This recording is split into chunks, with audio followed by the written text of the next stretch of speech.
This video is the first in a series which will cover the history of Christianity from Pentecost all the way through to today. Each installment in this series will cover approximately 1 century and will consist of 2 videos, one featuring a narrative of the persons and events of that century, and the other featuring selected quotes from literature either from or pertaining to that century.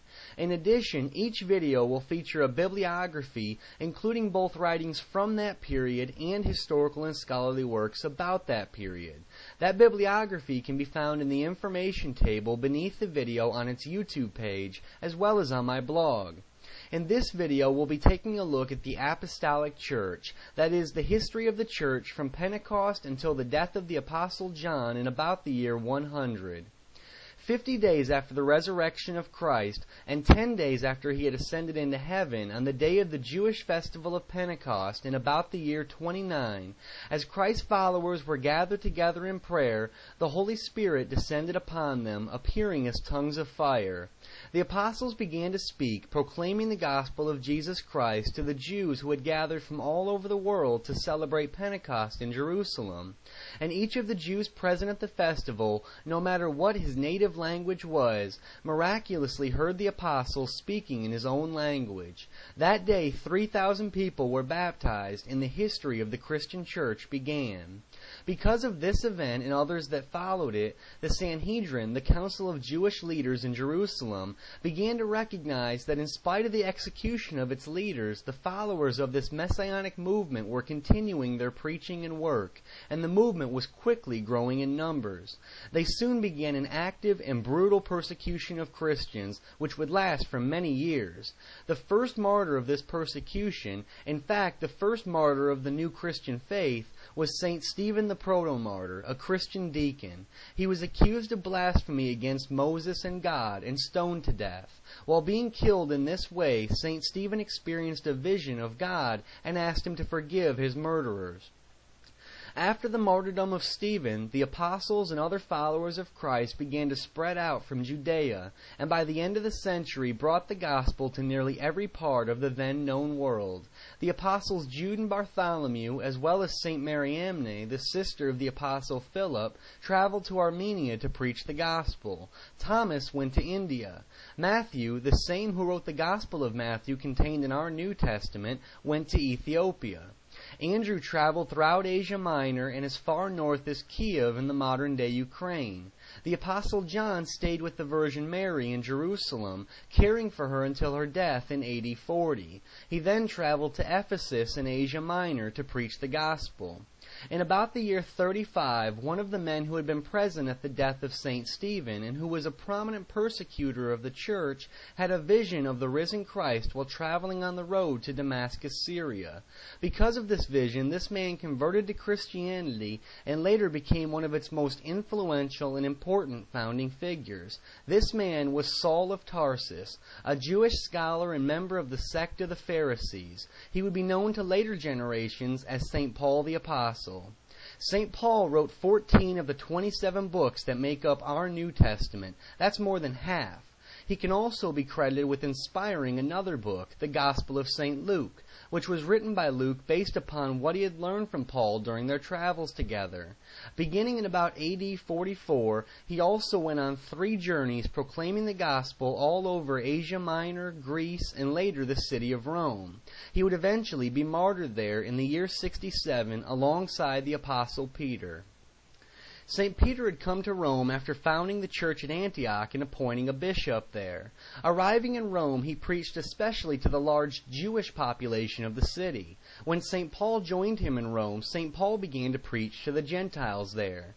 In July of AD 64, there was a large fire that spread over and consumed a large portion of the city of Rome. The Emperor Nero blamed the Christians of the city for the fire, though some historians of that period say that Nero himself probably started the blaze. As a result, Nero began the first official persecution of Christians by the Roman Empire. It was in this persecution that Saints Peter and Paul were martyred in AD 67. Peter was crucified. He insisted that his crucifixion be upside down because he didn't consider himself worthy to die in the same way as the Lord. St. Mark Mark, who had accompanied St. Peter for much of his ministry and was a spiritual child of St. Peter, wrote his gospel based upon what he had learned from Peter about the life of Christ. Shortly before his death, Peter commissioned Mark to travel to Alexandria, Egypt, and found a church there. Paul, because he was a Roman citizen, was spared the suffering of a death by crucifixion and beheaded. Trouble also struck the Christians in Jerusalem at about the same time. Although Christianity was now spreading far and wide in Europe, Africa, and Asia, and in spite of the persecution of Christians there at the hands of Jews, including the death by stoning of Jerusalem's first bishop and Christ's elder stepbrother James the Righteous in the year 62, Jerusalem, as the holy city of the Jews and the place of Christ's physical sojourn, remained the heart and center of the Christian church. When there were important issues to handle and decisions to be made, it was to Jerusalem that all of the followers of Christ, including the apostles, turned. For instance, when a dispute arose between the followers of Christ as to whether Gentile converts had to observe Mosaic law, it was to Jerusalem that the apostles and others gathered to discuss the issues and reach a consensus, holding the Apostolic Council there in AD 51. In AD 66, though, the Jews rose up in rebellion against the Roman Empire. Nero quickly dispatched an army to put down the insurrection. The Christians of the city, led now by their bishop, St. Simeon, a cousin of Christ, remembered Christ's prophecies about the destruction of Jerusalem and fled the city.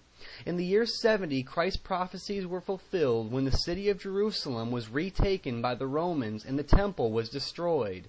The Jewish historian Josephus records that 1 million Jews were slaughtered by the Romans when the city was captured.